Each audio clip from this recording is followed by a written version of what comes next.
and welcome to the MyWhoosh Sunday Race Club with 4 race starts. We're going to start with our category 4 riders, then 3, 2 and 1.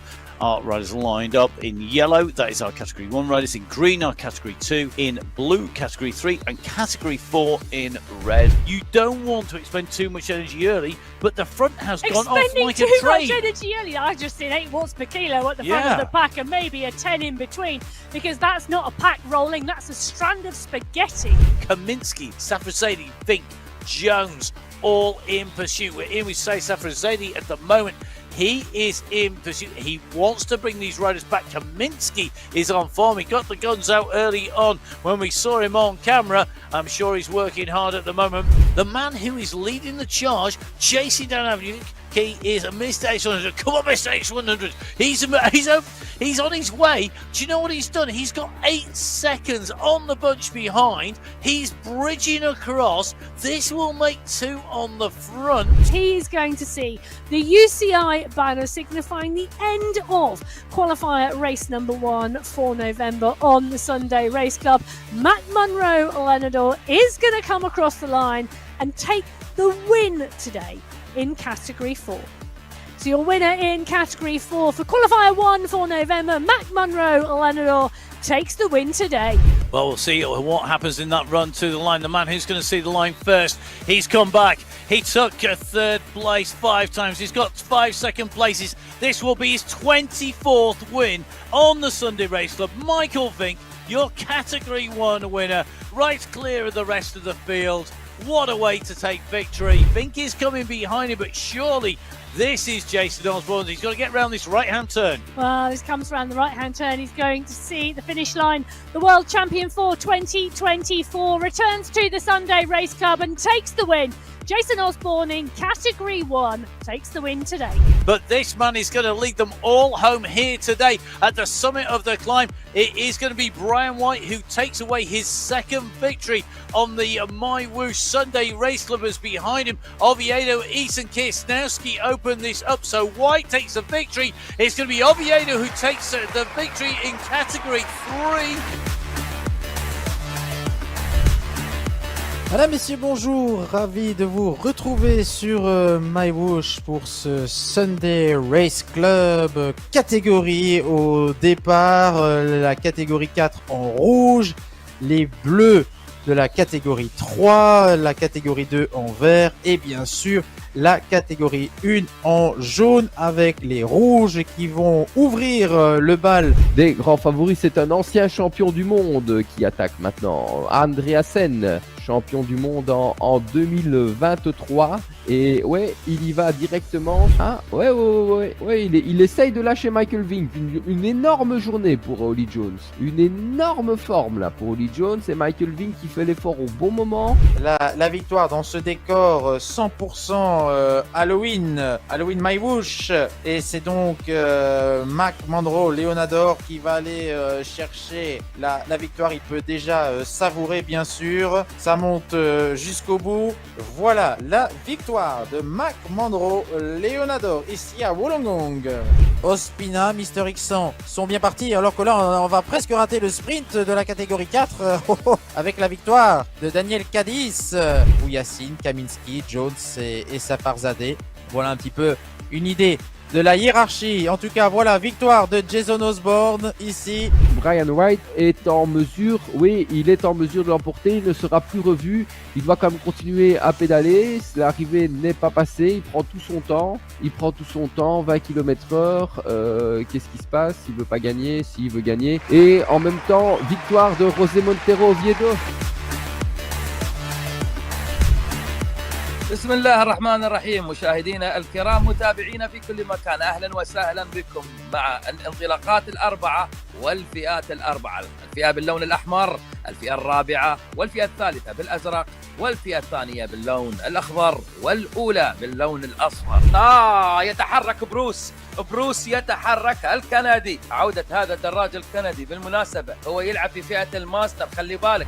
هو مستر اكس 100، الله عليه بداية الصعود والصعوبة كما ذكرت يا كابتن ربا. الآن نحن دخلنا في مكان صعب وهو مكان التحدي الحقيقي. ماك مونرو ليوندار المتسابق الفلبيني. إذن تواجد فلبيني قوي اليوم على منصة التتويج بالنسبة للفئة الرابعة. الأول والثاني ينهيها ماك مونرو. المنافسة قوية منذ انطلاقها الأولى لهذه الفئة وحتى الآن آخر 100 متر والمنافسة على السبرنت، وبالفعل اللاعب دانيال هو بالمركز الأول يستطيع أن ينهيها.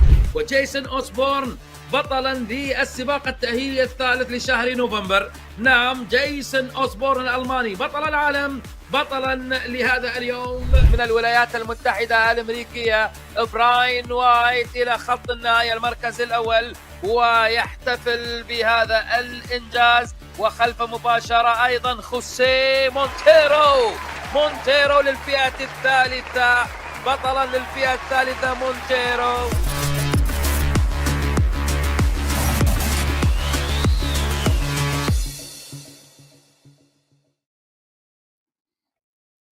So hello and welcome to the MyWhoosh Sunday Race Club. It's our first qualifier of 4 qualifiers on December. The 2024 finals come pretty much on the last day of the month. It is going to be an absolutely incredible month. We kicked it off with the women's race. If you haven't seen it already, why not? If you have not seen it, do go back. Check it out, subscribe to MyWhoosh, get notified every time we go live. My name's Matt Payne, going to be taking you through the race action here in the studios with Emma Martin, who was with me for the women's race and is here right the way through to the end of the month as well. Emma, we are in a favourite route of, well, our viewers, I'm sure, of me. I'm not sure of all of our riders. It's Wollongong. It is indeed Wollongong. So 45 kilometres of racing, 704 metres of climbing for our men today. And there is more climbing on the course outside of the 3 categorized climbs than there is if you add those 3 climbs together. It is a constantly changing gradient here in Australia. We go through the City Beach Sprint 3 times. We go up the Wollongong climb 3 times, and it's on the 3rd time at the top of the Wollongong climb that the checkered flag comes today. That climb, 1.9 kilometres in length, 5.1% average gradient, but it kicks over 10% on the first kicker, over 17% on the second, and there's the descent into the transition dip on the way.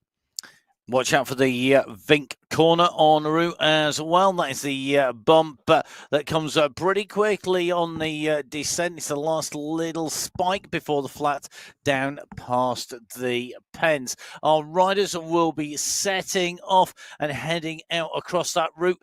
As you can see, 4 race starts, 4 waves to go. We have category 4 in red. 5 minutes later will be category 3 in blue. 10 minutes after category 3 come category 2 in green, and then 5 minutes after category 2 come category 1 in yellow. Big time gap separating category 1 to category 4. Category 4 are our first race starters. The BMC team with 3 riders of Bello Atruba and Newman. We've got the Anzacs with McMurtry, Cridland, Horsley, and Dazn. Mighty Ducks, represented by Agadella, Cadiz, Scretin, Pinot, and Giacobonis. Upcycled, Zanaska, Dromard, and Maillard. And the Level Up team, the legends that are Jeff Rooney and Ola Warren. Watch out for Burma of the Level Popper Wheelie team. Watch out for Dylan Kennett of the Spinergy team, Calderans of New Team, and ZTBR's Osman Vass as well. 21 riders representing teams here today in category 4, but this is a phenomenal sized race field. So the first race field, the first of our sets of riders away, 73 riders on the start list. Will we see 73 riders take to a start? It would be a record if we do.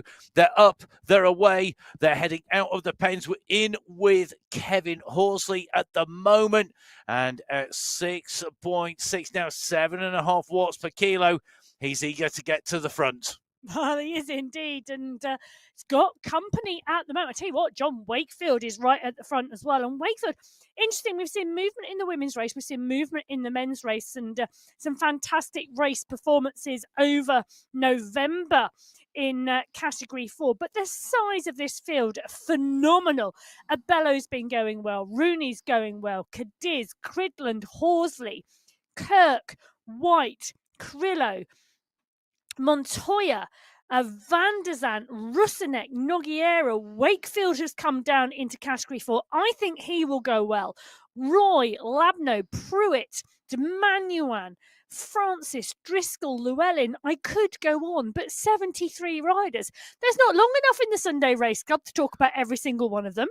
We could try, but it would be a bit tricky. I don't think any other category would get a look in, given the size of the race field here today. Now, the race start here in Australia from the start here for Wollongong. It is really interesting because basically we come out of the start pens, we take a little bit of a roll around the coast, and then we hit the first climb. It's a little bit of a kicker, and it takes us up and through into town. Now, that is really, really interesting from the point of view that it's the first hill of the day. And as my dad always used to tell me when I was little, the first hill of the day is always the worst. I would definitely correct him on that today, because the worst hill is the one that we climbed 3 times, called the Wollongong Climb. However, I know what he meant, and that is that this is going to definitely make those legs sting, particularly if these riders choose to chase down their lone escapee. Well, can I just say, welcome to all the new riders here on the Sunday Race Club for December, because there are indeed a significant number of new riders. We saw new riders in the women's race field. We have new riders in the men's race field, and it's fabulous to see. It's always good. Always good to have new riders. Always good to see new people on the platform. Good to see people riding. Good to get a view in on Brian White. Yes. Brian, I like in the fact that Brian has chosen the bike that is on the turbo and not the bike that's on the wall for today's race. I think that's a really good call. Brian White has been riding really well. He's one of our strongest riders, and he's always really aggressive as well. Will today suit him?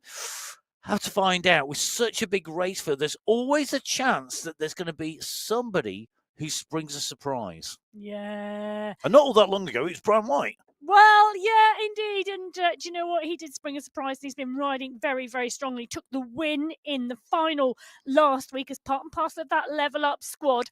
They also took the win in the team competition. So Brian White and his crew, they were rolling in November. Can they roll to the top of the tree in December as well? Only time will tell. But it's going to be very, very interesting to see what story unfolds. You're into your stories today. Oh, I like a good story. Yeah, but I'm going to let those viewers into a little secret. Emma is the type of person I've discovered working with her that likes to read the last page of the book first, instead of just reading a story. So she's the sort of person who watched the last frame of a video before the first. Let's see if she can hold on today to the very end of our racing. Category 3, about to set off after Category 4. Remember, 5 minutes in front of the Utterera Alliance of Henry East and Nick Squilari. We've got level racing here today. That's Luke Allport and Ross Solly. We've got Take That, 2 riders for them as well. Lewis Ridley and Nickel Kansara. The level NSA Racing, Andrew Rushmer and Patrick Karlstrom in there. And they are going to be just 10 of our race field here today. Wow. 10 of the race field, but the race field, 53 riders on the start sheets in Category 3. And yet again, some fabulous riders. James Robinson has come up last month from Category 4. He's in the mix. Henry Yeast has been going really, really well. Squilari, Ridley. In fact, we're in with Squilari at the moment as the riders down in the start pen kick hard and away. David Young is here as well. We've just seen him in the start pen. Moreno, Giraldo, Angarita, Kalman, Spratt, Kirchner, Edwards, Giuliano, all in the mix. And I think this is going to be a close race in Category 3. And I say that because in the final last week, 4 riders, 4 seconds. That was the top 4: Oviedo, Yeast, Kisnowski and Moreno. And the team competition was the closest in Category 3 out of all 4 of the men's squads too. Close racing, as always, on the Sunday Race Club. Remember, you can join them. You can be there. Download the program on iOS, on Android, on Windows. Jump on board and get out and race and ride. One man who was really strong last week, Johan Moreno, aggressive, racing well, not afraid to take on the work, not afraid to put his nose out into the wind. There he is. One of our regular riders for a long time, and a rider who you always know is going to be here. He used to race. I keep saying this, but it's only because I absolutely love the coffee. In fact, the first picture I sent the team this morning was of the Italian Espresso coffee, which is the name of the team that Johan Moreno used to ride for. There's coincidence for you. In that MyWhoosh jersey. He is indeed resplendent in that, out of the saddle, and just putting a little bit of a kick on to keep the pressure on the riders behind. They're going to come around this left-hand turn, then take the right, and you can see, although it's only a fraction of a % at the moment, if you want to push down hard, which is what we're seeing Moreno doing, you do open the gap, and this is stringing the group out. It's a long line of riders, as you would see whether you're watching track racing, cyclocross racing, road racing. Long, thin line means that the riders are absolutely on the rivet. They're having to work hard, and they are trying to desperately stay in the wheels. Big budge, not going to happen. If you're following Moreno at the moment, following Pido, it is. Well, I tell you something, it's Luke Allport who's closing it down, and Allport closes the gap down to Moreno on the left-hand side of your screen. On the right-hand side of your screen, it's Pino, it's Van der Zandt and Gomez. Those are 3 riders at the front of the Category 4 pack, and they're pushing it at the moment because the gradient is 6.7%. They're just transitioning through the streets of Wollongong. As I said at the start of the show, it is a constantly changing gradient in Wollongong, and it will continue to do damage to the pack as we roll. Now, Luke Allport, one of the riders riding on the far side of the world from where our studios are, where Emma and I are coming to you from, currently in Sheffield in Great Britain, in the UK. Luke Allport on the other side of the world. The only thing we've got in common pretty much is it was dark when we both started getting ready for today. But the other ends of the day, and that's what I absolutely love about the Sunday Race Club. You can be anywhere in the world, and we have riders all around the world in all sorts of different time zones, out and racing. There's lots of great racing, whatever time zone you're in, wherever you are, from OTRs, Get Racing, Mountain Massive Time Trial, the Flaming Fast Racing, Taco Tuesdays. That's one day alone. On Sunday, we have the Sunday Race Club. Now, do remember, at the end of the race, there is the Sunday social for the post-Sunday Race Club to spin your legs out on MyWhoosh as well. A lot of the riders heading over there. So do remember to jump on board there as well. You may well see Nicholas Spratt out there warming his legs down if he wants to do any more miles at the end of this. It is a particularly tough course, Emma, and I'm very mindful that this is a course that, if you are new to racing on the Sunday Race Club, it's a course that can catch riders out because of a number of things, one of which is that climbing, more climbing, as you said, out on the course than there is within the actual categorized climbs. The other is the fact that the summit of the Wollongong climb and a number of the rises on the way through are quite knife edge. And that means that when the riders in front go over the top, they open a gap very quickly. They do. And you are very, very right in that, Matt. And there are multiple opportunities for riders to attack. And the riders who know this course inside out know where those best points are for those attacks. And they're not necessarily in the obvious places. Now, the Wollongong climb, I always think is interesting. It's only 1.9 kilometres, and not all of that is uphill. You know, it is one of those climbs where we see packs of riders who are very strong and closely matched. You know, you look at the profile of the course, you think, oh gosh, that's going to cause lots of breakaways. And actually, we sometimes see sprints on this course because it is technically, or that's probably not the right word, it is a fairly short climb in comparison to some of the others. For example, when we were in Paso Alto last week. And if these gradients were less on the Wollongong climb, if they were a lower gradient, but still the same length, we would classify it as a sprint climb almost, because they're less than a K. You really can smash each of those sections out, but because they're so steep, 17% is really steep. It's going to be tough. Well, yeah, and we're in with David Young at the moment. He's up and out the saddle and he's pushing on because the gradient has just risen to 5% on the transitions through the city. Now, the American riders, you talk about Luke Allport being in the dark in the evening. David Young, he's in the dark very early morning. It's earlier than the morning than it is here in Is that possible? The UK at the moment. Must be middle of the night almost. Well, I did see Hayden Pucker post on social media this morning his breakfast at 2:34 a.m. for the Sunday Race Cup, and that for me is absolute commitment to purpose, because those riders all around the globe, whatever time zone they are in, getting up and doing the business on the Sunday Race Club. I tell you what is going to be probably a better time zone for them in terms of what time you get your breakfast. That is going to be the Echelon Racing League. That's kicking off. It's not. It's going to be next Saturday. In fact, it's not far away. Echelon Racing League, the start times in CEST, which is Central Standard Time, if I remember correctly. Yes. That's 8:45 in the morning for categories B and C and the para categories, and 10:10 Central Standard Time for the men's elite, and 11:05 for the women elite.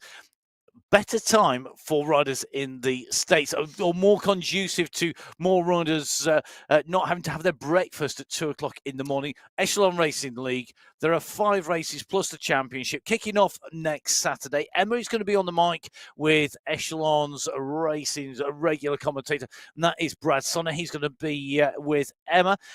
For that, you can follow it and get notified when it goes live. It's going to get streamed out on the MyWhoosh YouTube channel and on Twitch TV. So do jump on board and get racing, particularly if you're stateside and you're thinking, I want to race, but I don't necessarily want to get up at 2 o'clock in the morning. Well, that is really true. 173 riders already signed up for Echelon Racing League, both men and women. And you can register for that league right the way through until the 8th of January, because the last race of the series is the 11th of January. The race on the 18th of January is the Echelon Racing League Championships. The top 50 riders in those categories going through and qualifying for that championships on the 18th of January. If you are from the USA or for Canada and you want to ride your national championships, you do need to register by the 8th of January and complete one of those races in the series. But the series is open to riders from around the world. There are riders from the Philippines, from Switzerland, from all over the globe, from the UK, registered for the Echelon Racing. You can join them in the UK. It's around 4 till 5, and obviously other time zones exist. You never know, you might see me there since I don't have to talk anymore. I might actually have to do things in the studio, though, instead. We will see. Probably way too unfair. Is there a Lantern Rouge prize? Because I might be able to take that one.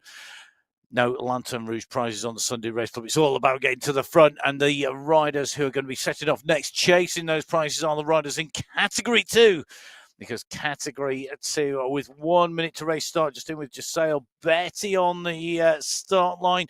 Our race teams today are the UAE Falcons, that is Ahmed Al-Tanaji and Zaid Hamdan, regulars from the UAE. The MyWhoosh Werewolves, that is going to be Rex Ritter, Simon Walter. We have the UAE Clan team again with us. The legends are Mr. X100, Pablo Popovic, and SS taking to the start line. We do have some teams with a few less riders in, just 1 or 2 representing those. Thierry Bersadi of the Level SA Racing, Jonas Bjarhead of the Goats team, Abu Dhabi team from France, that's Camille Dainies, as well as Pierre Fell riding very strongly recently. He's been right at the front of Category 2. Will he do the same today? We're taking to that race start with Ibrahim Al-Rafai at the moment. Time to go racing here on the Sunday Race Club. Category 2 away. Big pack of riders. Another big race field, Emma. This is always interesting, this run off and away from the start. Al Rafai, one of our riders who knows exactly how to Can race I this. just say what a beautiful display of medals in the background? Do you know what? I almost thought he was in a medal showroom, or It's like, fabulous. Look at it. it is. It's really good. It's really good. What a beautiful thing to do with them. Often when you've got a box of medals and all those ribbons tangled together, A box of medals. It's like difficult to know what to do with them all. That is absolutely beautiful. You're speaking from experience there. I am. Al Rafai absolutely doing the business in front of that medal display on your screen. He's also in the pack with 57 Category 2 riders on those start sheets today. Fawcett is there, Downey is there, Quintero, Carradine, Graves, Millerstick, who's been riding well. Nuki's had a great month in November. Krasnich, Fenderich has come up from Category 3. Vanhee, El Alami, all riding really, really strong. Do you know 219 men on the start sheets for the Sunday Race Club today? Excellent skills. Now, on the race route at the moment, on the front of the budge is Mr. X100, one of our riders from the UAE. And I am going to say to all of our riders, I hope you have a great Eid al-Etihad. It is tomorrow. Well, on the 2nd, officially, is the Union Day when the UAE was formed as the Emirates came together. And if you are an Emirati or you are out in the UAE, I know you've got a couple of days of holiday coming up on Monday and Tuesday. I hope you really enjoy those. Celebrate and enjoy the fact that it is, I think it's the 53rd. Yes, it is. It's on the banner at the side. Thank you very much for the timing. Whoever put that on the banners at the side. 53rd year of it being together. It is fractionally older than me, the UAE. There you go.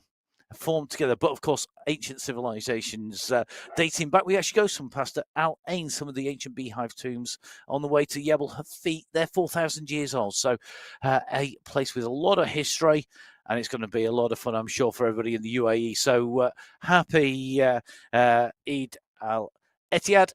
The National Union Day celebrations, I'm sure, will be spectacular as always if you're from there. If you're not from the UAE or you're not out there, do give it a visit. Oh, look It's at amazing. the face of Olivier Simmons right at the front of this Category 2 pack, pushing on really, really bigly. Bigly? Bigly, really, really bigly. I love it. Go for it, Emma. Oh, no, Bigly. Well, I'll tell you something. Bigly You're getting Simmons. your inner rapper down there, Bigly. I am. Bigly Simmons is the rider on the front here. Well, he's not actually, because Camille Dainies is right up there with him at the moment. Olivier Bigly Simmons. I want a banner on your wall next week, please, Olivia. No, but come on. He has also got some really great medals in the background there. He has another really nice way of presenting them. I'm doing how to present your medals today. Do you know what I'm also looking at? I'm looking at the fact that he's got the Belgian stripes on his jersey. And I was just, last night, was finishing off some notes for later on today when I'm going to be on the mic for the cyclocross. Do you know, over half of the front row of the men's race field in the cyclocross coming from Dublin is Belgian. Well, so he's in good company today, out and racing today. and he's doing exactly what I'll tell you the Belgians will be doing on the front of the cyclocross in Dublin later. You can tune in on the YouTube channel on UCI to find out. Thank you very much for that plug, Emma. That's me later today. However, that's going to all have to wait right now, right here, right now. That's not a rap tune. That is a Fatboy Slim tune. It is Category 1 with the Farm Watts squad. That's Mikael Plantero, Bjorn Andreasen, Johan Noron, Zach Nair, and the man farming those Watts himself. It is Hayden Pucker, who we've talked about getting up at silly o'clock in the morning to have breakfast. They are the biggest squad with 5 riders. The Alpha Jaw squad, though, match them. Daniel Churek, David Talbot, Lionel Justin, Mikhail Kaminsky, and Ollie Jones. The Wenger boys, talking of bands, 3 of those here with us, Arnie Jacobs, Ricardo Panizza, and Vidal Mayer. One man who is a team all on his own. He doesn't actually probably need any teammates, let's be fair. Jason Osborne, he's actually a Weekend Warrior team rider today from Germany, the world champion. On our start list, we'll have to see if he's on the start line. We're in with Saïd Safrazedi on that start line. It's time to go racing. It's race number 1 for the men. It's qualifier number 1 on the Sunday Race Club. On MyWhoosh, 45 kilometres of distance, 704 meters of ascent, and one ding-dong battle to come for all of our riders. Those medals will be chinking together. And if they rattle off the trophies, another man with an extensive trophy cabinet, it's Saeed Safrazadi on the move. Well, Safrazadi is on our screen. He's on the move. He's part and parcel of the big Category 1 pack. 36 riders on the start sheets in Category 1 today. Bormans is there, Paradians is there, Vink is here. And can I just say, Panizza historically goes well on this course. But we do have some new riders in the mix as well. Philip Reha, 23 years old, fourth in the individual time trial championships of his home nation this year.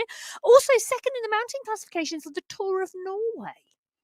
Interesting rider, I think. It is, yeah. I love it when we get new riders, partly because we get to do some official checking out for there. So busy checking out on what people do on their social media feeds, going back through the race records. And because, of course, cycling esports attracts riders from around the world and attracts riders from lots of different disciplines, it does mean you've got to get your detective skills out sometimes, because we have to check across mountain bike, BMX, triathlon, orienteering. It's great. You name it. And that different background coming in. Once the riders are established, though, they know how to race. And two riders who are so strongly embedded within cycling esports, it's Bjorn Andreasen, the former world champion, along with David Talbot here.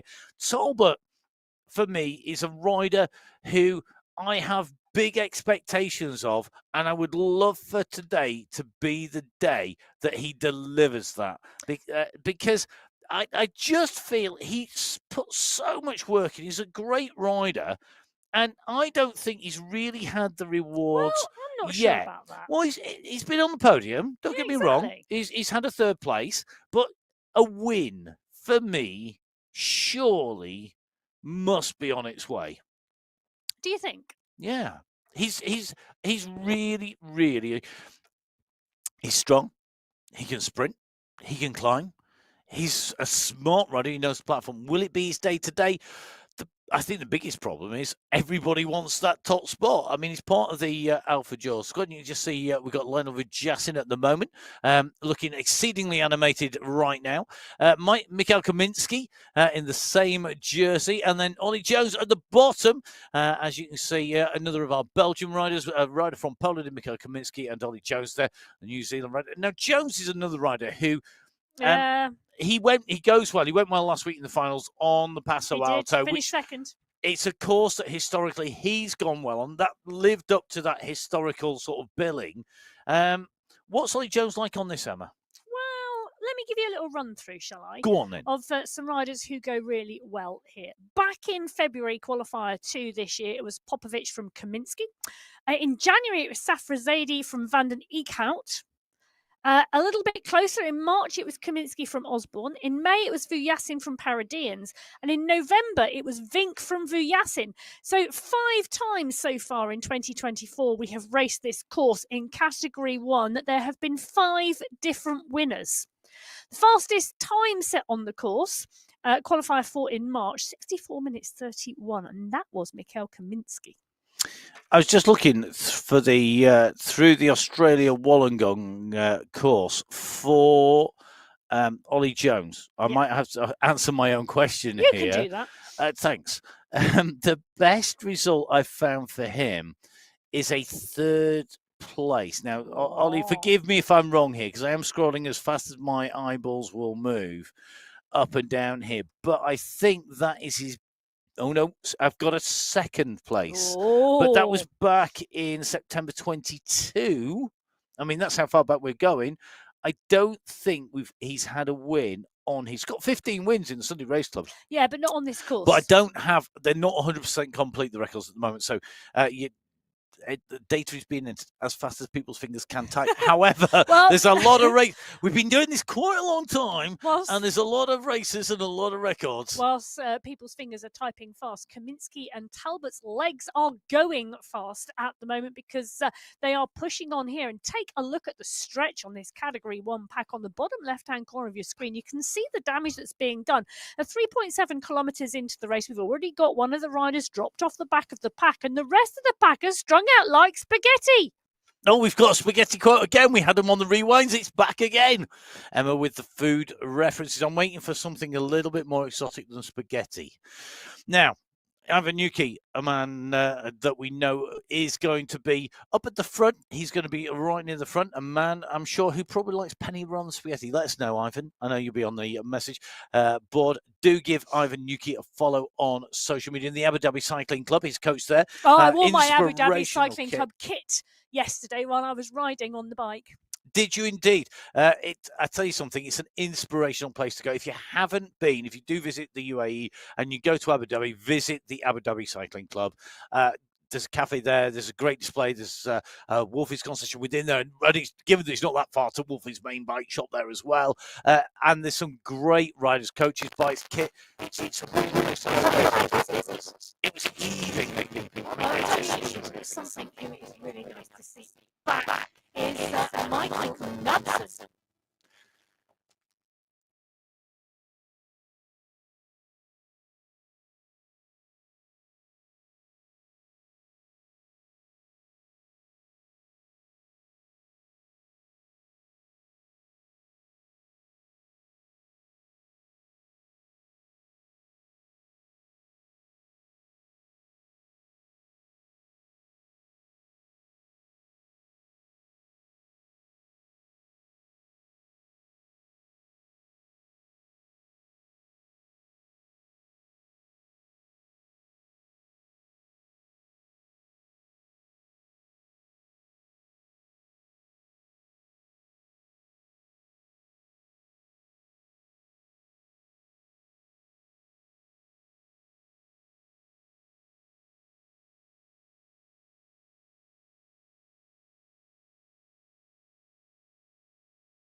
The moment we've got Category 4, bottom right hand side of your screen.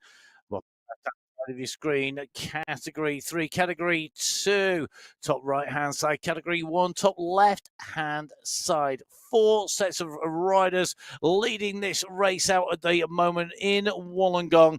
We have essentially 3 times up the main climb. This is going to be a tough day out at the office. Category 2 just entering that Wollongong climb. Category 3 at the moment, a lot further out around the course.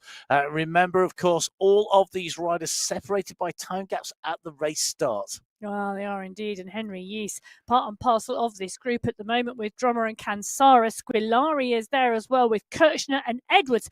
That is a class group of Category 3 racers, you know, at the 16.1 kilometre marker. They are already up and over the first ascent of the Wollongong climb, and take a look at how many of them are still there. And in fact, if you take a look at that bottom left-hand corner, Henry Yeast, you can see him controlled on the bike at the moment, part and parcel of this group, but it's still really strong. Allport is there as well, you know, and Guarin. You know, this is a good group. It is, isn't it? And I think what's very interesting to me, we're coming back down past the pens. We're at 16.5 kilometres here. So effectively, we've done one full lap. Yep. We've still got a lot of riders in contention. That is a lot of people still battling and racing. Right at the front of the race at the moment, Christopher Morgan, kicking on here, has got the gap. He has got 20 seconds on Pinot, on Horsley, Van der Sant, Walker. Got Matteo Pino in there. Holst is in there. Ben Kirk, JD Abello, I think, is in that group as well. He is.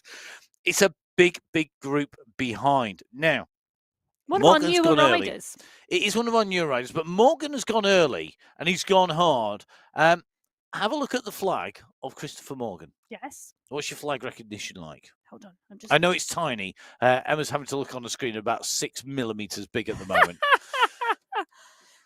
The flag is, not the screen. I was about to say the screen is not. No, the 6 screen's millimeters blinking big. huge, but it's quite a small flag. Do you know what the flag is, Emma? Now she looks at it. Oh, sorry, I was Miles away, I doing know. something else. So what flag is that? It's Australian. Where are we? In the UK. Oh, no, we're in Australia, aren't we? Because we're in Wollongong. And the penny drops. Oh, it's Ka-ching. just, well, you know, riders go well on home courses. And can I tell you? The most laboured point ever. I know, that was hard. That was hard work, wasn't it? But in November. Yeah, you said that. No, listen, Qualifier 1 in November, right? In Category 2, Cameron Winfield took the win, Australian rider. Yeah. In Wollongong, it was a sprint. 2 seconds separated the top 5 riders in Category 2 that day. Okay. Well, I'll tell you something. Look at the Category 2 packer. I was just letting that sink in a little bit there. I reckon there's going to be 2 seconds separating the top 5 riders today in Category 2 as well, because look at them all. They are on the second part of the Wollongong climb for the first time at 11.1 kilometres, and it's a massive pack. You can see the tail on the group, but the group at the front is huge. And you can see just how hard those riders are working. The chevrons indicating the level that the riders are at as they dig deep into the red. They go from orange into red chevrons. All these riders really having to push hard here to make sure they stay with the group, to stay in contention. Each rider represented by a green disc on the radar view on the left-hand side of your screen. That they are piled up on top. This is no longer spaghetti. This is a bag full of penny. Well, I don't know. That's 3 spaghettis in a row there. 2, 3, and 4. Category It's 1. not one long line. Don't give me spaghetti. You're going to have to come up with a better pasta reference. You can have shells. You can have, there's proper posh names as well. It's not linguine. It's not big and fat and wide. Come up with a better one. I'll let you. Pappardelle. Please tell us. Get in touch with @BikingEmma. Trying to think Every of a single pasta viewer, Matt please might not try know. and get in I've probably eaten it. Get in touch with Emma @Biking_Emma on Instagram and let her know what shape of spaghetti you think the bunch of riders are up on here. If anybody sends a message, Nobody needs to do that. everybody should do it though. Just please inundate Emma's Instagram feed with even better with pictures of spaghetti as well. Just keeps us, keep Emma on her toes. Right. We are going to go back into the race because we are in with Mr. X100 on the climb here in contention as they come up the climb. Interesting to see that the polka dot banner, of course, 200 meters before it's there. The riders get to see this a few times if they've not ridden before. Category 2. This is a really big scramble for wheels. They should go through together and they're going to build speed really, really quickly. Mads Buster in the pack. The fastest time up the climb, though, set by SS So far. for the UAE clan team in Category 2. Let's see who's going to set the fastest time in Category 1. They're on the first part of this 2-stage climb. So if you cast your minds back to the course profile at the start of the show, the Wollongong climb has the part 1. It's a steep section, goes to 10%. It drops again, and you can see that on the top right-hand side of your screen. The course profile is the white wiggly line. The vertical straight line in yellow, and that is the position of the riders, and they are moving across towards the right-hand side of your screen, or should I say the course is moving towards the left because they will move their way through. Now, the City Beach sprint times on your screens. Interesting to see that there's a real mix. Ivanov right up at the top, but a mix of riders there. Category 1 just coming over the top of part 1 of the climb, dropping into part 2. Big group of riders together in Category 1. So at the moment, because there are 3 ascents of this climb, the first time up, it's causing damage, but it's not decisive necessarily. Well, I'll tell you, Christoph Kroll is right up the front of this pack with Vujasin, Pucker, Jones, Panizza. I said Panizza goes well on this course. Yep. Noren, Plantero, Mare. I tell you, it is a really, really strong and big Category 1 pack. Take a look at that. Jasper Paradians is there as well.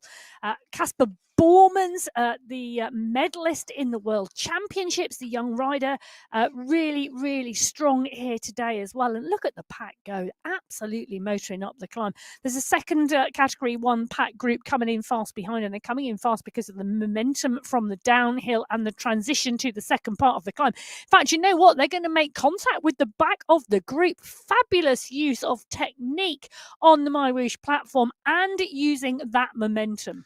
But if you've been distance on part 1 because you didn't have the legs, you're going to have to do some incredibly quick recovery to be able to stay in contention on the second part of the climb. Second part of the first time of the climb in Category 1 to come. This is Category 2. The riders in the green jerseys are your Category 2 riders, including those riders who have taken away the points and the skin suits in the sprint and in the climbs competition. SS has indeed taken the fastest time up the climb, taken away those points in Category 2. Mikhail Kaminsky is looking to do the same here in Category 1 and at the same time put the hurt on the riders. Look at the damage that's being done. Left-hand side of your screen, radar view, dot to dot behind Kaminsky. All these riders are trying to join the lines up, trying to make this one coherent picture. The problem is at the moment, Kaminsky is keeping the power down. He's got Jones. He has got Vujasin with him. Does this sound perhaps like an Alpha Jaw raid happening in front of your eyes? Well, Jones, Kaminsky and Vujasin on the move, joined by Michael Fink, joined by Jasper Paradians as well. Hayden Pucker's trying to channel his inner Sagan, I think is probably the best description here, because he's a good sprinter. He's a good puncher, and he has shown that he can climb with some of the best. Well, talking about climbing on the Wollongong climb, that one, Kaminsky heads the table, 3 minutes, 33 seconds. Jones, Vink, Vujasin, Paradians, Pucker, Panizza, Kurek, Kroll and Noren rounding out the top 10. Indeed, 11 riders, because Plantero was 11. So 11 riders in Category 1. Pretty much, I'm going to say, the leading group, but separated by around 4 or 5 seconds. The question is, will they all come back together again? Or are we going to see a smaller group go away? That's all about the technique of riding the downhill. And it may well be that in Category 1, after the first ascent of the Wollongong climb, we have the smallest leading group out of all of the race categories today. And that time by Mikhail Kaminsky up there, 3:33, would have put him in 7th in the fastest time of the Wollongong time ever. So it's not that quick a time up there. Who holds the fastest time? Mikhail Kaminsky. Well, there we go. So Kaminsky, Vujasin, Vink and Jones. Kaminsky obviously doing what Kaminsky does on this course. But a slower time up there this time round, which for me says that they weren't racing as hard at the start. No, taking it a little easy at the start may well be a good strategy for this course. Well, what I can't tell you is I know that the fastest time was set in November of this year in qualifier race number 1. That's the course record. What I can't tell you is whether it was on the first, second or third time up the climb. So it was definitely on that date. But, I mean, we're only talking 5 seconds. It's not a huge amount. This group today is going to be very interesting to see how they race now, because this leading group, Kaminsky, Vujasin, Vink, Paradians, Jones, all on a move. Mikhail Kaminsky kicking at 7 watts per kilo, followed by Vujasin. Vink is there as well. Jones and Paradians holding the wheels. 5 riders, I think, on the way in. So on the way, so the riders are making a move, keeping clear, chasers behind, trying to close the gaps down. But if you are not on our radar view at the moment, you ain't going to be in the prizes when we get to the end of this race, because this is a decisive moment. First time up the climb, it has split, it has broken. Now, a man that we saw, it is Olivier Biggie Simmons on the move, on the way down. He's putting down Biggie Watts. He's doing Biggie speed. He is Big Lee on the move. I'm going to embarrass everyone with Big Lee forever now. That's so funny. It's a bit like the flat rolling bumpy.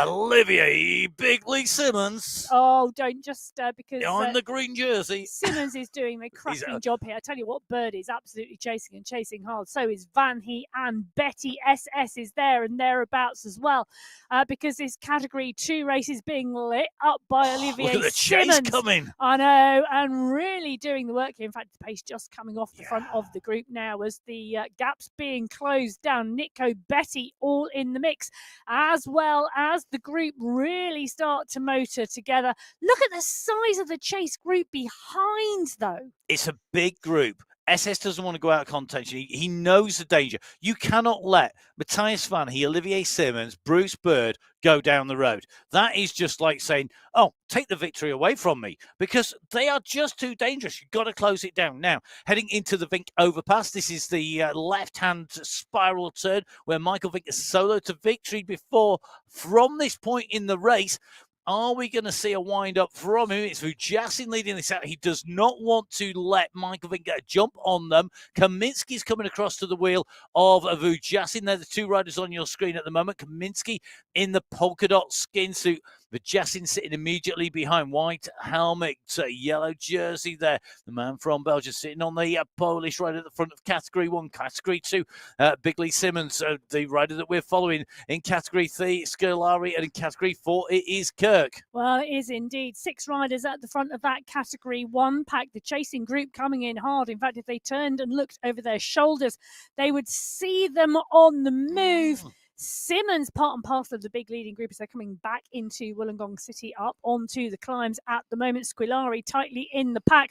Kirk, it's a smaller group, I think. Could you possibly say that from Category 4? Maybe not, because there's riders still coming onto the back. So whether you're at 26.5 kilometres like Category 4 or 16 kilometres like Category 1, there are groups all over the road. I can't quite believe the volume of riders in Category 3 and 4 still in contention. Well, I said to you, didn't I, at the beginning, we often see sprints on this course. Never assume, because you see 3 big climbs, that it breaks the field apart, because these climbs, as we were talking about right at the beginning, Matt, they suit climbers, but they also suit sprinters. They are not too long to drop strong riders. No, they're not. I agree, and yet it's going to hurt a climber. It's going to hurt a sprinter more than it's going to hurt a climber, and that's one of the great things about this race. I think everybody just feels like they could be in there. They could be in there, and if you're better on those sprint sections, you can put the hurt on the rest of the climb. That's not on the rest of the course. That's not the categorized climbs. You're looking at it, thinking, okay, the Wollongong climb. If I'm a Cat 1, it's a 3.5 minute climb. If I'm a Cat 4, it's a 5.5 minute climb. It's 3 5-minute efforts maximum. I mean, I know it's not, because you've got to do the rest of the race as well, but just for those segmented sections, it is, isn't it? And it's one which rolls, because you've got that rise, and you've got the drop, and you've got the fall. So it's definitely one where you've got to be really making sure that you get that flow as well. So climbers like to sit at a rhythm regularly.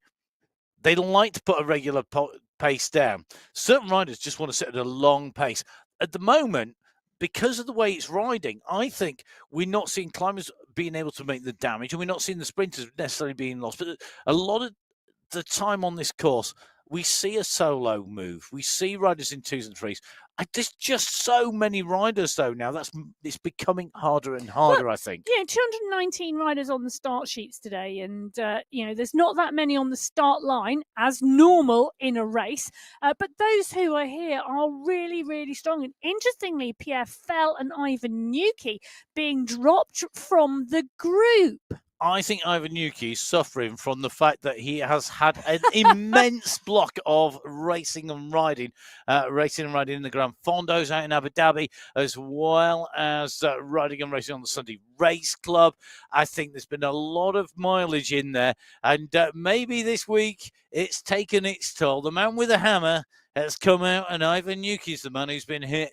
I think maybe today's not going to be his day on the front, but we know he's a warrior and he's going to dig deep in to that reserve, into the hurt locker, to use a very hackneyed commentary phrase.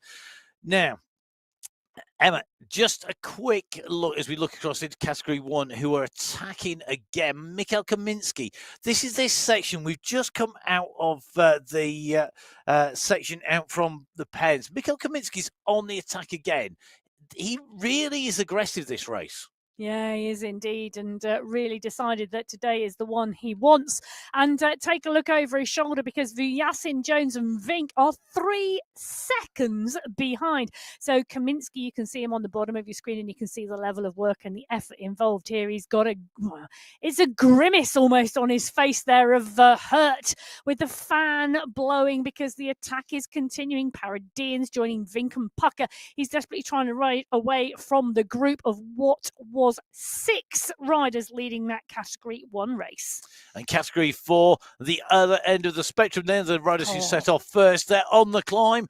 This is the second ascent of 3 of the Wollongong climb. This is the second time underneath the segment end, so this is the timing finish for those polka dot points, which will get you the polka dot skin suit if you are the fastest. It's not. These next 200 meters are critical, and this is the dress rehearsal. This is the last chance for these riders to get imprinted in their muscle memory, to get imprinted in their minds where it is, what it is, and how it rides to the finishing line. Because one of the things here that we see time and time again, whether it is a sprint or a climbing attack, it is critical to get the timing right. Timing here is everything on the finish. The only way to negate that is to do what Mikhail Kaminsky is doing and get at least 5 or 6 seconds. We have seen, though, 6 seconds go in the last 100, probably the last 10 meters of the Wollongong climb. It can be annihilated, that time gap, if you get the timing right. It's true, but look at Kaminsky go, and he's going on the transitions. He's not going on the climb. There were 6 riders in that leading group in Category 1, and at 19 points, it's not even halfway into the Category 1 race at the moment, but Kaminsky has decided to take the race by the scruff of the neck, and he's put in a huge dig. Michael Vink, though, I'm taking a look at his numbers. Vink looking and sitting at around 6 watts per kilo. Then he's come off the pace now to let the group join him. He doesn't want to do all of the work. Interesting racing tactics at the moment in Category 1, because the chase group, well, the leader on the chase group is continually rotating. And with Vujasin in there, and my question is Jones in there as well? Because that would give Kaminsky 2 teammates in that leading group. And I tell you something, they are not going to work. They're not. He is. So he's got 2 teammates at least in that leading group. I think we're going to see him constantly. You've got Mikhail Kaminsky's on some good form here. You know, at the end of November. I mean, he had a double weekend with the finals, because he rode the beautiful Chaos by Coalition race on the Saturday, which he took the win in, and then he rode to a 3rd place in the finals on the Sunday. It really is showing that he's got that form, and he's won 15 Sunday race clubs. Sorry, 10. Sorry, he's won 10 Sunday race clubs. He has got 7 second places and 8 third places. Well, that's Category 1. This is Category 2, and at 22.8 kilometers, it's one big group. Look at the size of that group at 22.9 kilometers. They are coming up now for the 2nd time on to the Wollongong climb. They got a little bit of a bumpy run in, but that will be coming at the 26.3 kilometer marker. So in 3 kilometers time, but it's going to be one big group going in, and it's going to be interesting to see how many riders come out the other side. Well, coming out the other side at the moment is Nick Scolari and Matthias Kalman with Kisnowski as well. Those are the riders towards the front of the category 3 pack, and they are riding strongly up this second, I was going to say third, but it's the second ascent of the Wollongong climb. Allport just being distance off the back of the group, and this is now, the leading group. Edwards, Kansara, Ridley, Tidholm, Clays, Elos, Yeast, all in the mix. Really, really interesting to see as they go straight over onto the descent, and the pace picks up. So here we go. The speed picks up. The gaps open up. If you're not in it at the top of the climb, it's so difficult. You've really got to work to try and get on. You've got to basically accelerate into the downhill. Hope that you pick the back wheels up on this little riser before you drop down again. Patrick Carlson looking strong here. The finish rider turns the cap round there. Extra aero on the downhill. Don't blame you. Good move. Also, I have to say, I do like it when people have a cap on when they're riding. I think it's a great way to make sure that you can stay focused on the screen and not get sweat in your eyes. Really? Yeah. Oh, no. It doesn't work with a ponytail or a bun. I'm not ever going to be in danger of having that problem again, yeah, I suspect. But some of us are. Anyway, so Vujasin, Pucker, Vink, Paradians, they are chasing Kaminsky, but they have chased him down. And straight over the top goes Ollie Jones, Kaminsky's teammate. So Jones goes straight over the top of Kaminsky. Vink now doing the work to close it down. Paradians is there as well. And, the City Beach Sprint now, those Category 1 riders have gone through, and you can see that leading group absolutely motoring, because whilst they weren't contesting the sprint per se, they have all slotted in to the top 10 times. And it does mean that they have less than 4 kilometres to go to the start of the second ascent of the Wollongong climb. They have this riser in between, so they're on the climb. Interesting to see Emil Ivanov again at the top of the standings, repeatedly up there, along with Christoph Laszlo and Olivier Bigley-Simmons as well. You're never going to live that down. Followed by SS, and Simmons and SS are 2 regular battlers for the sprint competition as well as racing. Do you know what they are? They are just natural born racers. They are. And it's interesting to see, and what also is interesting to see is the fact that these 6 riders are back together again. Now, Mikhail Kaminsky in the green there is leading the sprint competition in Category 1. So those riders, whilst there is one green jerseyed and shorted rider there, they are all in Category 1. Yes, yeah, would in theory have a choice, because he's also leading the climbs competition with the polka dots jersey and skin suit. The one they want is the yellow skin suit at the end when you come in and across the line. A polka dot skin suit in Category 2 being worn by SS, tucked into this pack. A man who has been contesting those sprints, but he's in a big group. This is a large group of riders.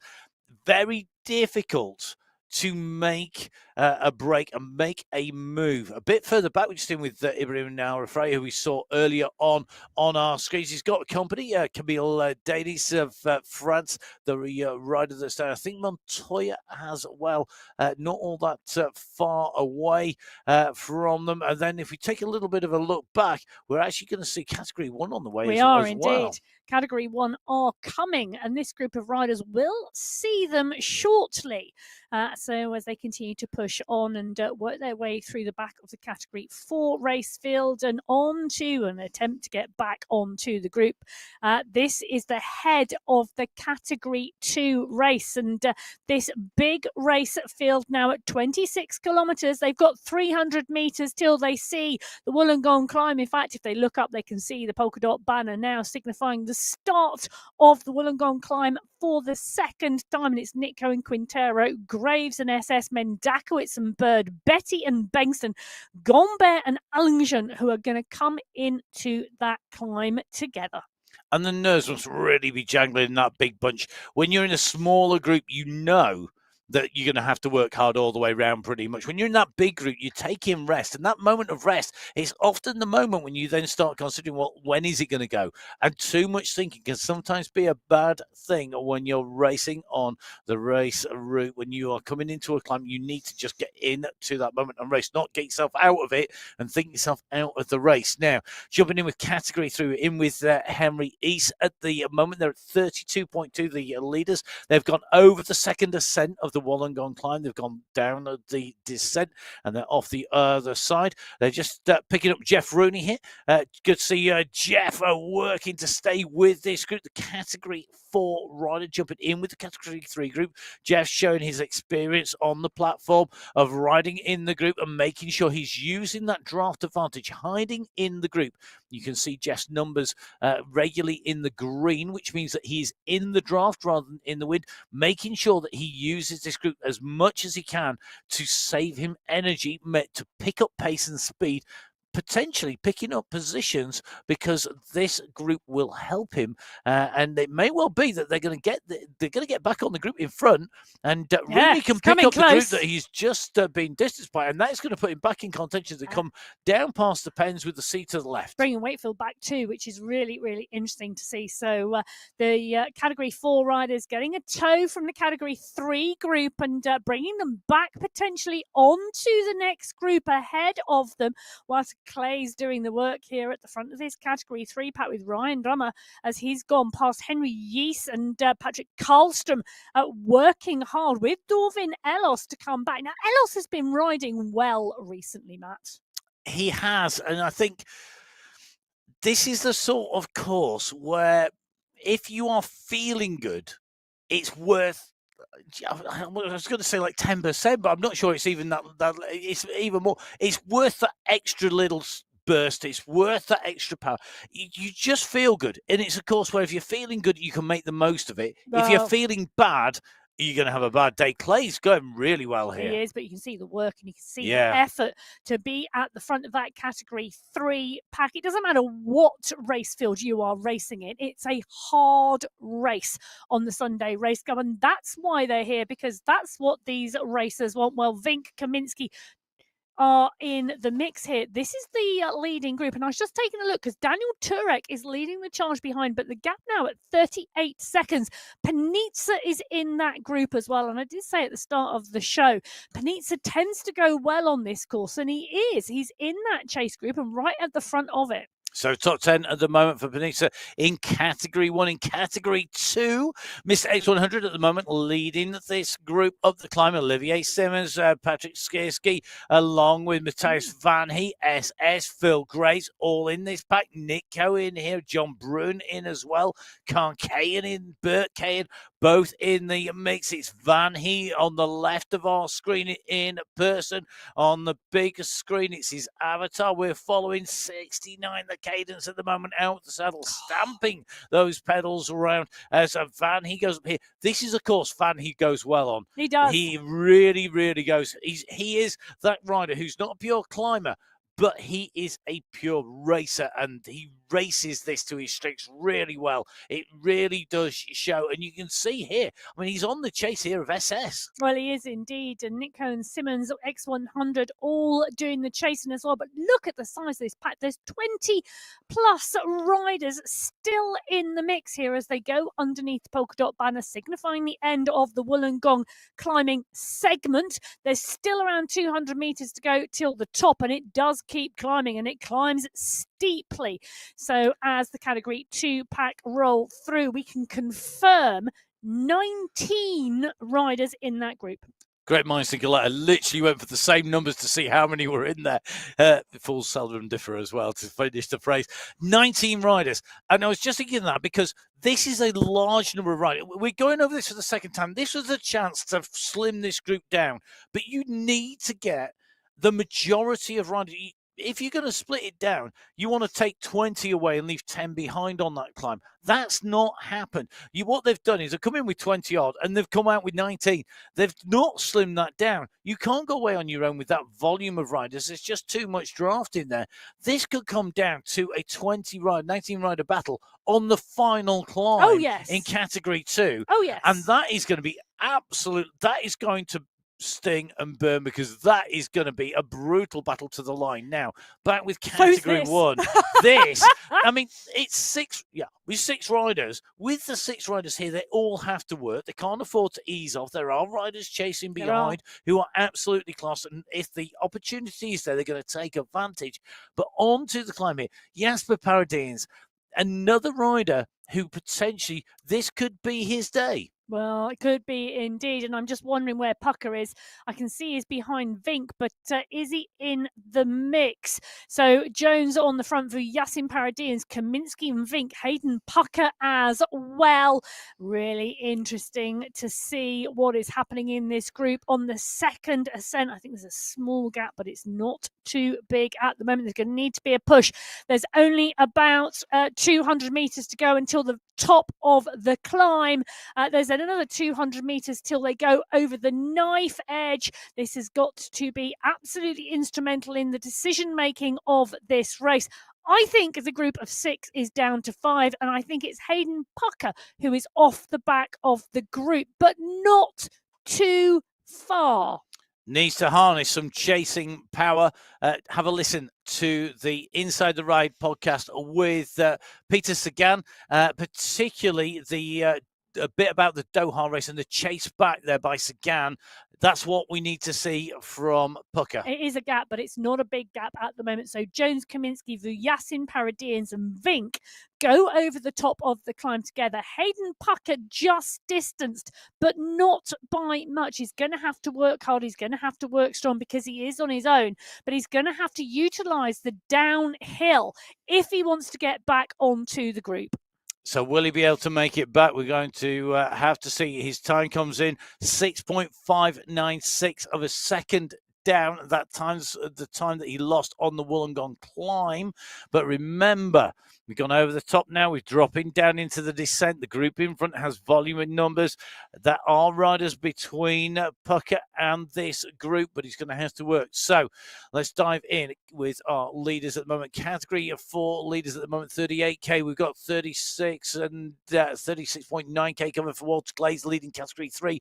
The front of Category 2 at 31k, and Category 1 leaders at the moment, 29k. These groups are starting to come together, particularly as Category 3 and 4 and 1 and 2, as you would expect. We're just in with Alex West, the Category 3 rider who is seeing Michael Vink come past, and Vink has chosen to keep pushing over the top here, and this descent is splitting these riders. This is a dangerous moment. Lionel Vujasin is 2 seconds off the wheel. So is Ollie Jones. So is Paradians. And at the moment, Vink has gone hard. He's opened up a gap, and this is dangerous. You cannot let Michael Vink go. We're going to go down here. We'll go to Vink turn, and that could be where he's going to reinforce it. Look at the pressure he's putting on here. What a strategy. You go up the climb. The expectation is the attack comes on the climb. But no, you sit in the group, you wait, you go over the top, and you go onto what is a very technical, very fast descent. And that is where you attack. Now, Kaminsky's at 10 watts per kilo. He's sprinting over to Michael Vink on the descent. And he's got to stay with him because he's the only Alpha Jaw representative. Vink wants to get away from this trio of riders from Alpha Jaw that are going to work him over, giving half a chance. He knows that the best way to do that is to break clear. Kaminsky's marking him out at the moment. Paradians is in the mix and is hoping to profit from the battle between Vink and the Alpha Jaw squad. Will he be able to do so? Well, we're going to have to see. Will Pucker get on? Well, he's not got a lot of time left to do that before we start heading back into that bumpy section. A little bit further up the road, looks like Graves, Burr, Bjarhead and Skierski at the moment in that battle at the front of Category 2. Remember, this was a huge group. 19 riders, I think we said, yes, 19. Over the top. So 19 riders over the top. Graves and Burr trying to rip it up. They are the escape artists, the Houdinis of Category 2. But I think at the moment, the handcuffs are staying fastened. They're not getting very far. Well, they're not getting very far, but we're in with Brook at the moment. He's got Besaidi for company and Wozniak, but it's Vink who's coming behind him. This is a Category 1 race, and it's coming fast because Vink is about to go up and over the top of these Category 2 riders. Vujasin, Jones and Paradians are coming and coming quickly, but Trznowski is there as well. He's got company in his pain cave. I love it when we see riders racing the Sunday Race Club together. It's brilliant, isn't it? And it looks like Martin just putting on here. This is Wozniak at the moment, who is trying to squeeze on the wheels of Brook and Mercedes. Brook and Mercedes trying to hold on to the wheels of Michael Vink. You might as well try and hold on to the back of a the bus. I was thinking, I was thinking of a jet on takeoff, to be honest, because this is Michael Vink with the afterburners engaged. And at the moment, coming round Vink turn, he is putting the power down of Vink, kicking at 8.8 watts per kilo. Mercedes knows that this is a wheel to go with, but look at the gap that he's opening. Good response by Mercedes, but Vink is really nailing this and trying to keep the most air between him and the riders behind that he can, because this is going to be critical. We have seen him come round here. It was named that term because it's an escape point where he went before. He went earlier on the descent. Can he stay clear? Can he add to his victories? Can he deny Jasper Paradines the first victory? Paradines got 3 second places, 3 third places, never had a win. And if Vink stays clear, that run will continue. Vink, a man with plenty of victories. And Michael Vink, his wins on the Sunday Race Club number 25, quarter of a century to Michael Vink in terms of race wins. Will it be his day today? We're going to see Martin Czerjowski at the moment. The rider on our screens, the avatar on our screens, the man from Poland at 30k cover. Good to see you, Martin. I love the volume of Polish riders now racing on the Sunday Race Cup across all 4 race categories. Absolutely superb. And we have a Polish coach as well. Yes, now, Carol. So Polish coach Carol on the coaching squad. You can jump on the live coaching sessions. The new December schedule will be on there very shortly. Emma, I think, are you kicking off next week's coaching sessions? I do. I kick off the week for December on the 2nd, which is tomorrow. And tomorrow we roll 12:30 UK, 1:30 Europe. And I can probably tell you what times that is around the world. What session are you doing? What do you do on a Monday? Oh, my goodness. What session? Ish. It is, I think we're lactate shuttling tomorrow. Well, that sounds... I'm not sure. I'm not sure I even want you to describe what lactate shuttle it is. It's just sounding painful just by the sound of it. That tomorrow, Mondays for me is always about flushing the legs out, whatever you've been doing all the weekend, and getting ready and set for the week. That's what we do on a Monday lunchtime. I can tell you that it is 12:30 GMT, 1:30 BST. That's 7:30 AM in New York. What time is it where Michael Vink is?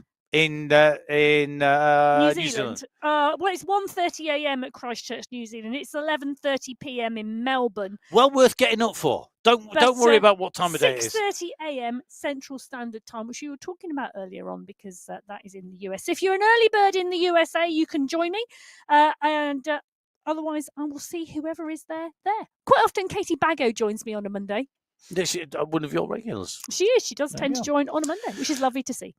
Right, we're just taking a little look at Che Hawala at the moment. He's on his way into that climb. The first climb of the race route out of the pens on that kicker out and away from the shoreline, just making his way up the climb. Che out of the saddle, kicking at 6 watts per kilo here, wants to get up and over the top. He's managing to keep a good gap to Gomber. It's a mini gap back to Gomber and Vajak. Check at the moment. There are riders in front. The rider he needs to catch is Daniel Bendetti, the Italian rider. Currently 4 seconds now, 3. So Howeiler's push over the top there. If he can keep this rolling, will bring him onto the back wheel of Bendetti, who's doing a couple of watts per kilo more, but further up the road in category 2. This is the leading. Yeah. I want to say bunch. I'm not sure it's quite bunch sized. It's definitely leading group.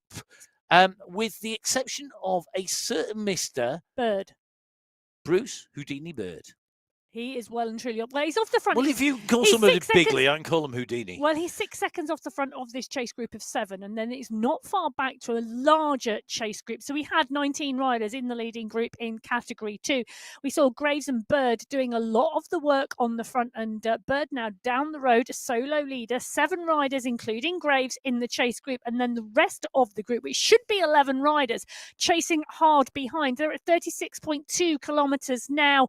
They are coming towards the City Beach Sprint and then the Wollongong Climb for the third and final time.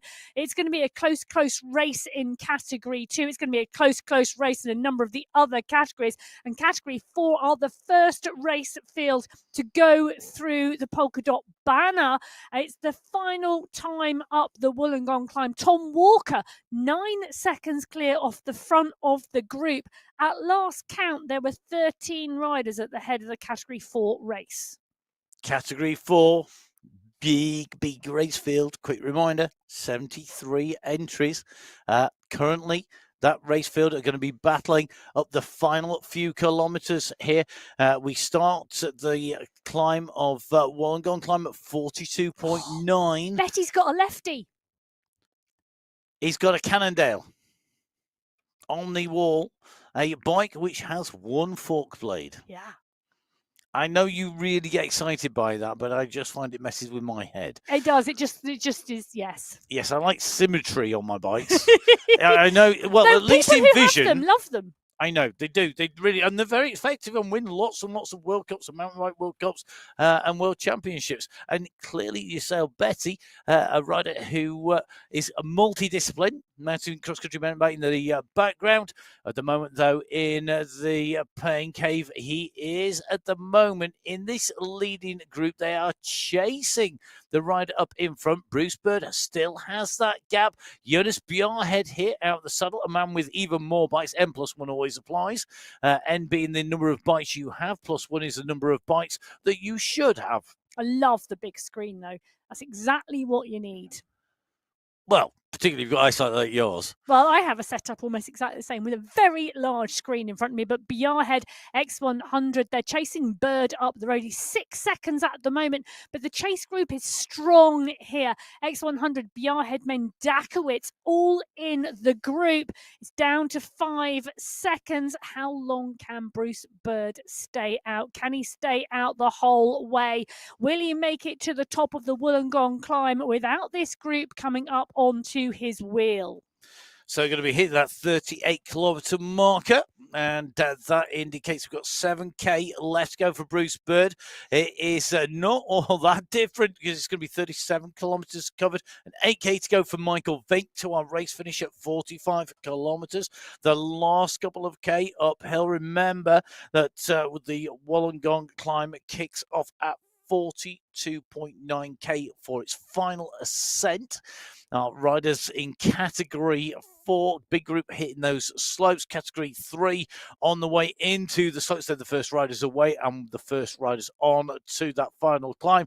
Right-hand side of your screen at 44.2 kilometres of the 45K covered. It's Tom Walker who has been pulled back into the group. JD Abello, Padua Lucia, along with Brian White, who we saw early on in the show. Matteo Pino in there. Torsten Holz, Francis Pino as well. Going to be a real battle. Is Brian White going to be able to sneak a victory? Will JD Abello be able to do that? He's got the polka dot skin suit. They're the leaders in Category 4, bottom right-hand side of the screen. Just behind, approaching 44K. Down from the bottom of part 1 of the climb onto part 2 go the leaders in Category 3. Bruce Bird at the moment at the City Beach Sprint. Well, he's at 39 kilometres and at 38K, Michael Vink. White on the move, though, in Category 4 here, Emma. He is a dangerous man. You can't let him go. Well, you can't, but Abello, I tell you, is a rider on form, a rider really on form. And Abello has been riding so strongly. In the final last week, it was White in 1, Abello in 2. The previous week, they had both been in the mix. Abello finished in 3rd that time. White was 3rd the week before. And Abello, well, he took the win in the first round in November.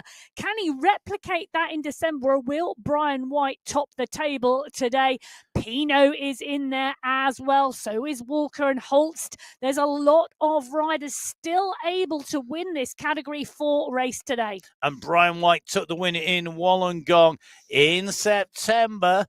On this course, he knows how to win here. It was a 1:15.11 for him that day when he took the race victory, but that's so dependent on how the riders race the whole race route. He's currently leading this out. That gap is 2 seconds to Walker. Walker's coming. Pino's got some good power down as well. I have to say at the moment, nobody outside of the top 6 is going to have a look in, but inside that top 6, it's anybody's race. Well, it is indeed. And White sets the fastest time up the climb with Pino in 2 and a Bello in 3. Will that be replicated when they get to the UCI banner at the top? They can see it now. It's not the yellow and red banner, the MyWhoosh banner. They go underneath that right to the corner, and then the UCI banner. And it's Brian White at the moment in 1, Matteo Pino in 2, JD Abello in 3, Tom Walker in 4. Torsten Holtz has just come through, but it is White who is extending his lead. Brian White from the USA is going to take the win today in Category 4, Qualifier 1 in December. JD Abello puts on a massive sprint there to try and come through from Matteo Pino, but Abello does indeed do it, taking second place from Francis Pino, from Torsten Holtz in Category 4. Category 3 are coming as well, and it's Karlstrom, Clays and Drew Duma absolutely motoring here, and Clays has already opened up the sprint. You can see the banner. He's opened the sprint at 10 watts per kilo. Karlstrom's got nothing. Wouter Clays is going to take the win today in Category 3. He comes underneath the UCI banner. Ryan Duma in 2, Patrick Carlson in 3. Then there's a sprint for 4th place.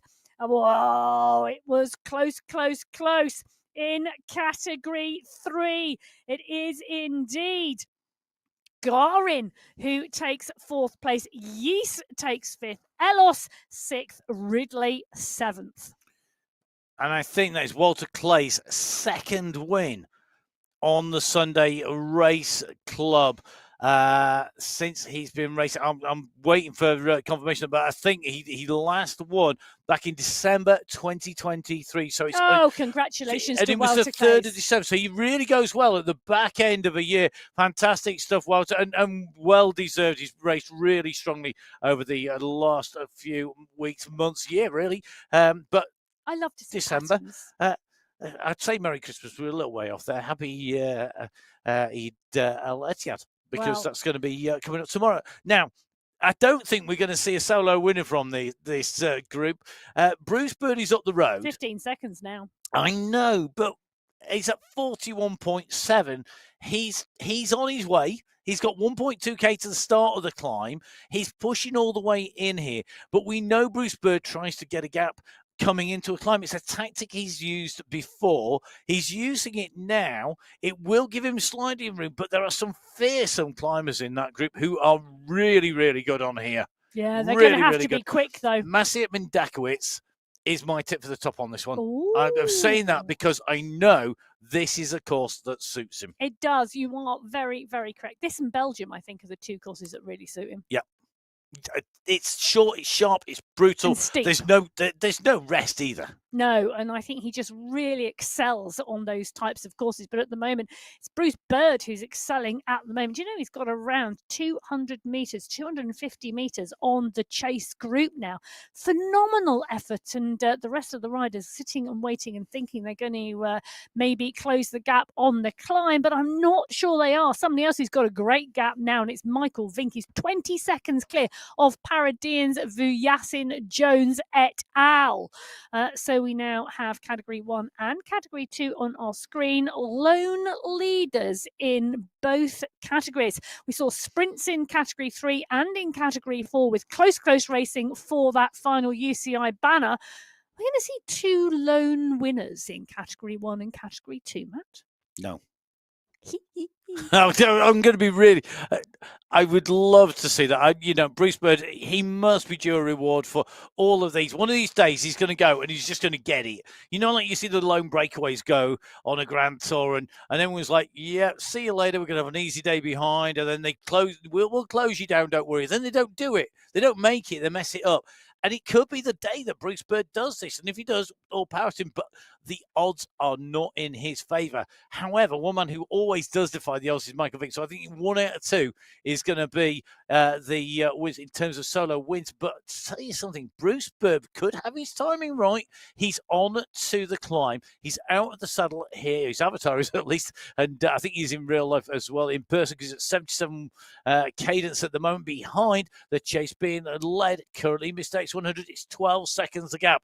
Hovering at 13. It's not coming down now. Jonas Bjarhead starts to dig deep. So does Mads Buster. Ysail Betty, who we saw earlier on, starting to move his way through. Phil Graves in the mix as well. These riders know this course. There's a lot of experience here. David Nitko at the moment sitting in third place. Buster's riding strong. Is it going to be Mads Buster's day at the top of the standings? And Van Heat is still in contention with Mendakowicz as well. They are coming. Can they close him down? Still 12 seconds a gap. Well, it's 12 seconds at the moment for Bird, leading at the moment at 43.4 kilometres of this 45-kilometre race. He's not yet at the top of the first part of the double-peaked Wollongong climb. He's got riders chasing him, and the chase is being led by X100 at the moment. You can just see them. If he could just turn and look over his shoulder, he would see them coming. But at the moment, his face is forward, and he's concentrating on getting to that UCI banner first. It's down. The gap is down. It's down to 8 seconds at the moment. David Nitko now coming to the fore as Bird continues to push. He's onto the descent. How quickly can he transition and roll? Because I'll tell you something, the other rider who is coming behind is Michael Vink. He's on the Wollongong climb now for the last time as well. So the final ascent by our final 2 category leaders on the way. At the moment, category 2 are the furthest up the road with Bird leading. It's back to 14 seconds. Yo-yoing on the descent and onto the climb. Bird at 5.3 watts per kilo. Watch those watts per kilo. Let's see when they move. See how hard they push. Bird goes to 7.5 watts per kilo here on the steep section. This 17.7% kicker as you come off the dip. But he had a pause on the way in, and that will have cost him momentum and speed. This group did not ease off, and they are coming up pace. Van He now leading this group up, chasing, but he's just been past. Mistakes 100 goes to the front. They are all together as a bunch. This will be a group coming over this steep rise, chasing Bird. Can Bird make the banner? He just has to think of this as a series of lines to make, a series of targets. Keep putting those pedals down. You can see that small green figure in front. That is Bird. The gap is not huge in distance, but it's 6 seconds, and Bird has to keep pushing. They are coming. He could do this still. It's not impossible, but my goodness, the chase is on. Is the impossible possible today for Bruce Bird? The gap is coming down. It's 4 seconds. X100, Nitko and Van He are all chasing. Graves is in there as well. These are strong riders who have raced this course time in, time out. Can Bird stay clear? He's holding by the skin of his teeth at the moment. He's got 500 meters to go. This is the last half a kilometre for Bruce Bird. What can he do? What has he got left? Has he got a little extra? Has he got something that he can put down? This is where the push has to come. The rest of the group, they cannot hesitate here. They can't start playing tactics because there is a big group. Bird is in front. This is the group behind. Now, don't be fooled by the fact they look close. They are not. This is still tough. You're going to need to put a big kick in. It's starting to come from Nitko. He's just gone to 6 watts per kilo. He's hovering around that at the moment. Bird's hovering just under the 6 marker. We're coming up to the banner. That's the end of the Wollongong climb. We're into the last 200 meters or so, and they are closing on Bird. This is the group. Bird's going to get swallowed. It's going to come to a sprint, surely. Well, it is indeed. And Mads Buster's just kicked at 10 watts per kilo. Bruce Bird's trying to respond, but Buster is going. Buster's gone over the top. Mads Buster goes over the top of Matthias Van He. Van He now kicks at 9 watts per kilo. David Nitko and Mendakowicz is going as well. Who's going to make this through? As Mads Buster... Did he push early enough? Yes, he did. Buster takes the win from Van He and Mendakowicz, Nitko and Betty, Graves, and I think Bird is going to finish outside of the top 5. Oh, brutal race to the finish there. What a race, what a ride. Fantastic skills on show here today in categories 4, 3, 2 and in category 1, because Michael Vink, he's approaching the top of the climb. He's trying to chase down SS at the moment. SS is on his way in, but I tell you something, Vink is coming behind him at pace. This battle unfolds all the way to the summit. SS goes through over the top in category 2 behind him. This is Michael Vink in category 1. Well, Michael Vink sees the UCI banner. He's managed to break away from the chase group. He goes underneath the banner to take the win in the category 1 race. As the sprint unfolds behind, and Jasper Paradines has pushed. Paradines is in front of Kaminski. Paradines is going to take second place today. Kaminski, I think, is going to come through for third. Jones for fourth. And Vuyasin looking like he's going to come through for fifth place today. Hayden Pucker not quite getting back onto the group, but just 11 seconds shy at the moment. He's going to finish in sixth place today as we watch Vuyasin come under the banner. What a finish in our races here today. This is Hayden Pucker keeping himself in touch at sixth place and a good gap behind him as well. Yep. It shows you the importance on the Wollongong course of being in touch in those first few laps. Right.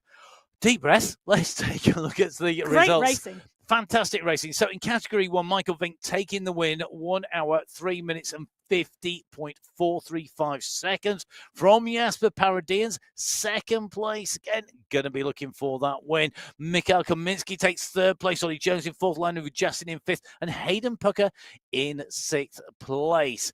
Emma, categories 2, 3 and 4. Okay, so category 2, Mads Buster managed to come over the top of the group and take the win in category 2. Van He Mendakowicz, Nico, Betty and Graves. Bird finishing in 7th place after that long lone breakaway.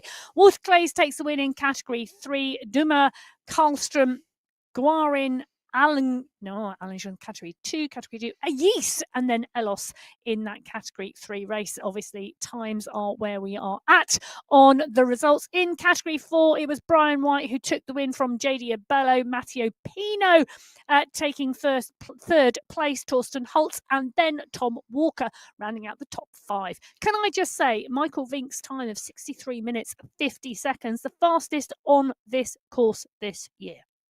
Great ride by all of our riders who are in so far. Please do make sure you jump on to mywhoosh.com/results to see where everything is at the moment. Remember, those results at the moment are live. If you're watching live, they will have a blue tick box on there, the stamp of approval that they've been verified when they have been checked. Don't forget, make sure you subscribe to MyWhoosh on YouTube. Make sure you follow MyWhoosh on @MyWhoosh on Facebook and on Instagram. It is @my_whoosh on X. Please do give us a follow. It's @biking_Emma for Emma, who will be back with you coaching through the week and on the Echelon Racing on Saturday. If you subscribe to the YouTube channel, you'll be notified when that goes live. Do give me a follow. It's @MattFixerPain. I'll be back on the Sunday Race Club on Sunday next week. If you haven't heard enough of my voice already today, you can catch up with me. I'm going to be covering the UCI cyclocross from Dublin in the UCI World Cup. Remember, of course, MyWhoosh, the UCI partner for the cycling esports for 2024, 25 and 26. So lots of great racing, whatever your flavour of cycling. But please do make sure that you jump on board, download the app and get on board and race. Lots of opportunities in December to go racing, riding and training on MyWhoosh. If all you want to do is watch, that's fine by us. We will be back next week with qualifier race number 2. A big thank you to you for watching. A big thank you to our riders for keeping us entertained. A massive thank you to the team behind the scenes who stitch it all together at MyWhoosh. But from Emma and myself, Matt Payne, stay safe. We'll see you again next week. Goodbye.